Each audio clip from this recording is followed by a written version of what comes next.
Again, it's Kraetzer for CaMMVetsMedia. We're in Wiesbaden, Germany today at the Association of the U.S. Army Land Euro Conference. I have a chance to chat with a friend from Israel. That is Ilan Wilf. And Ilan, good to see you. What's it like to be at this Army conference in Germany today? Well, I think it's a very good technical conference, specifically related. We're a HMI supplier, design and supplier of HMI equipment. So there's a lot of first-tier integrators here, which are basically our primary customer base. So for us to come in, understand the lay of the land, we're very strong in avionics, and we're breaking into the military ground vehicle market. So this is very, very pertinent to our business prospects. Well, I use an acronym, HMI. I think I know what it is, Human Machine Interface. And the reason is that was the theme at the United States Military Academy at West Point this past year. Joe Reeves, the dean, would talk about how important that was, and they brought it into a lot of their projects. Explain, why is human machine interface important?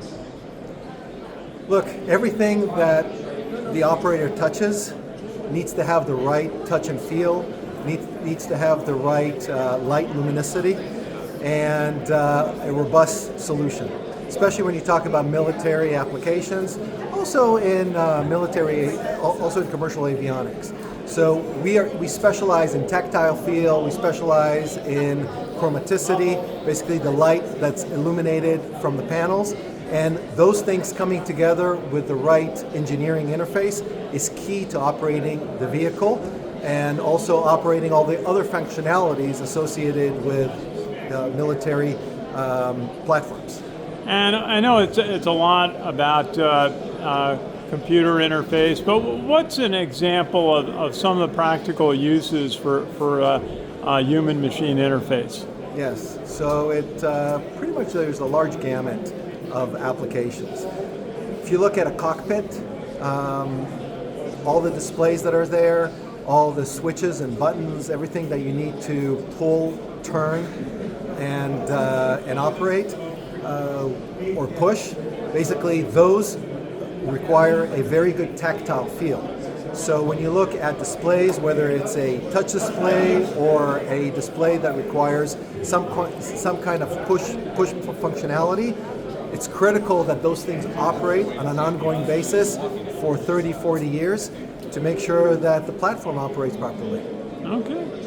And Ilan, you mentioned that you're a veteran of the Israeli military. How do you compare your experience in the Israeli military to what you know of the U.S. Army?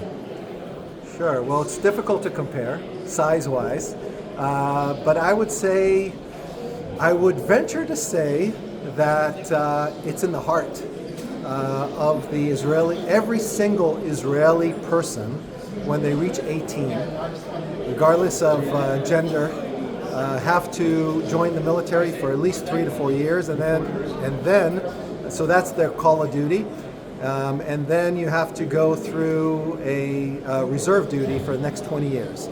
So we have to do it to protect our homeland. It's a must, and I don't want to compare it to the U.S. Army, but ultimately, from a soldier perspective, you're very well connected to what you're doing. Two, Israel is very well known for its technology development. Sure. So we use that on a daily basis with our various military platforms, not only for developing the technology, but also manufacturing it in Israel. Well, our hearts are always with our friends in Israel. Everybody who's from New York knows somebody who's from Israel or goes back and forth a lot, and such great allies of the United States and partners, and wish them the best. Just maybe a little bit more, how old is your company? Like, how many employees are there? So we're 45 years young. We hope to be around for the next 100 years. I'm actually taking over as CEO of the company in about a month and a half. Okay. So I'm very much looking forward to doing that, and we're very much entrenched in the Israeli market. We work with all the large first-tier integrators in Israel. That actually all their clients are global. And we also work in the United States with some of the large first-tier integrators like Honeywell, Rockwell Collins.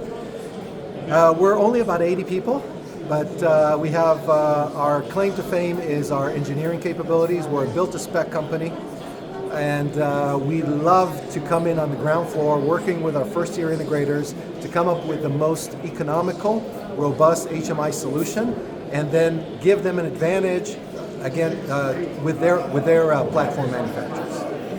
Well, Ilan Wilf, it's so nice to meet you.